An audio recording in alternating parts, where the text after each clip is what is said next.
Lowriding isn't just a sport, it's not just a hobby. This is in my blood, this is in my family line. It goes back generations. It goes back to when my great-grandparents had first came from Mexico.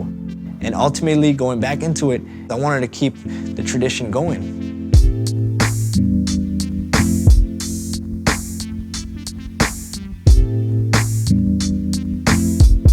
As far back as I can remember, I always wanted to have a lowrider. We used to go out to a park called Roden Park. We used to see all these different car clubs, and it was just a beautiful thing to see people coming together. Then the cars, they were just so beautiful. They had these graphics done, they had these murals done. They had so much work and dedication put into them. And I can remember my dad always telling me, hey, don't ever touch the cars, don't ever touch the cars. And for me, I was like, oh man, it's like gold, you know, you just can't go and you can't touch it. I just built that passion to where I said, hey, you know what, I want to go out there, I want to get me my own one of these days.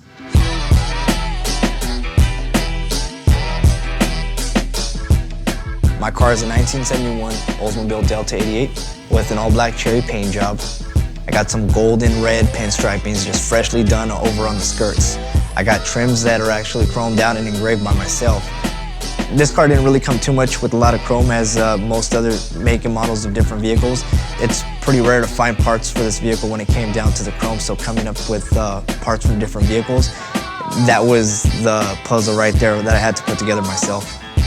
The engine is a 350 5.7 original Oldsmobile engine. The wheels that I have are 13x7 cross-laced from Superior wire wheels. The interior is a burgundy suede material. I wanted to accent the original interior that was done all leather tuck and roll, but I wanted to do something a little bit different. So I added my own flavor, did a burgundy suede material. The hydraulics that I have in the vehicle are a 2-pump 4-battery setup from Hoppo's Hydraulics. I didn't want to do a through-wheel motion, just something to lay and play with it. But most of all, I wanted to have it original lowrider style, like 70s era.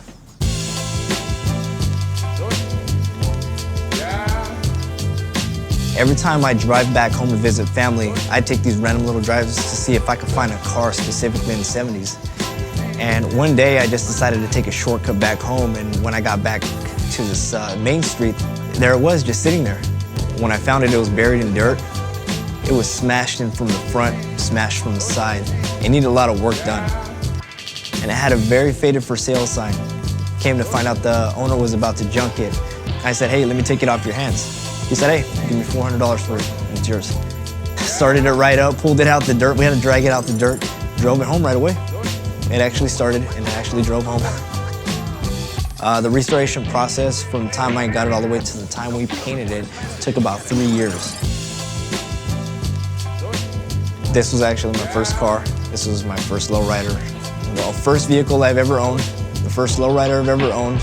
So I built a relationship with this vehicle, and this thing will never part from me. Lowriding wasn't just something that started from myself or my father. It goes back generations. It goes back to my grandfather. He builds himself a 1961, and then my father sees it. My father picks up off of it and says, man, look at this car is beautiful. I want to have my own car one day. I remember back when I was a kid, seeing my dad with the 1968 Chevy pickup. But seeing what he did with it, and me being able to be there with them, working on it day and night, it helped me build an appreciation for these cars. And at that point, I used to tell my dad, hey, you know what? I want to get a car for myself one day. I wanted something that I could build myself and I could teach my son the same way. I was born and raised in Fresno, California. I was born to very young parents. My dad was 14 years old, my mom was 15, she had just turned 15. It was a little tough, you know, being raised by children, but you know, they did a good job. Ultimately, between my mom and my dad, there was 6 of us total, me being the oldest. Eventually, my father moved on, my mother moved on, going their separate ways. My mom, she works as a paralegal. She's been working as a paralegal since 1997. My dad is an air conditioning heating technician, worked very hard his whole life. Growing up in Fresno, it was a very, very tough area. I was new because I grew up around surrounding cities. And a lot of people either pick on you as a new kid, or they take you into whatever little social network that they have going on. It was an area that was infested with gang members. And I was a very, very tiny little guy. So, I tried my best to stay away from any kind of negativity. When I was a little boy, I used to always say that I wanted to be in the military. My mom used to go buy me G.I. Joes, buy me these little packs of Army men, and I used to just pretend that that was me. I always used to say as a kid, hey, I want to grow up to drive tanks. I actually was always outside, digging holes in the dirt, building little forts, and I always used to tell my dad, hey, Dad, I'm in the military now, I'm in the military now. My dad would always say, no, you're not going to the military, you're not going to the military. Military is just scary. 9/11 had happened. Next thing we know, the country's at war. And I used to say to myself, I need to go out there, I need to do my part. And by the time I was 17, 18 years old, I go and I enlist. Right after graduation, I went straight to boot camp. I'll tell you, it was the toughest time of my life. 3 months being away from home. I was never so homesick. But ultimately, I learned that it was about a brotherhood. Right after boot camp, I went over to Camp Pendleton, California. I went to school to be an amphibious assault vehicle crewman. They're basically tanks that float in the ocean. Our primary job is to transport Marines from the ships to the shores. I ultimately became a crew chief, which is allowing me to be in charge of not just the vehicle, but also the crew that's inside the vehicle. As time went by, I picked up the rank of sergeant, ultimately staff sergeant, to where I became a section leader. Now I'm in charge of multiple vehicles.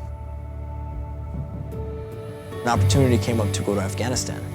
It was a selected few that went to be personal security detachment for a governor in the Barajas district. It was a dangerous time to be out there. There was combat that was going on out there, but it was due to the fact that it was a change for a lot of the people. We're helping out people that couldn't help out themselves. There was a lot of people that didn't have what we had. We saw so many little kids out there that were struggling, that were playing with rocks, brushing their teeth with little sticks. It made us appreciate what we had back home. About a year after I came back from Afghanistan, we went on a deployment to Okinawa, Japan. So once my tour in Okinawa, Japan was complete, I wanted to go back to a community. I wanted to give back. I wanted to go look for those that were in my shoes years back and be able to help them out of whatever situations that they might have been in. I went out to La Puente, California to be a recruiter. I was out there for 3 years. I got referred by a good friend of mine that said, hey, you know what? I see that you're so into lowriders. Why don't you go out to La Puente? And I said, okay, I'll try it out. I took my car out there, and it was a blessing because I was able at that point now to start showing the communities that, hey, I'm a person just like you. This is what I do on the side. It was a fun experience to get to actually let them look and see a little bit into my life, what I was doing with myself in my free time. The sense that you're actually going out to various types of communities to go and pass the knowledge that I've learned in the military to give young men and women an opportunity, give them additional paths to life.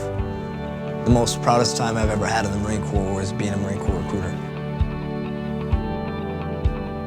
So now that my time in the Marine Corps has come to an end, my next goal now is to join the LAPD. I signed up about a year ago. It's only a few more weeks and here I'm gonna go to the academy. Within the past year, I've been training with weapons. I also work with canines. Now I am EMT certified.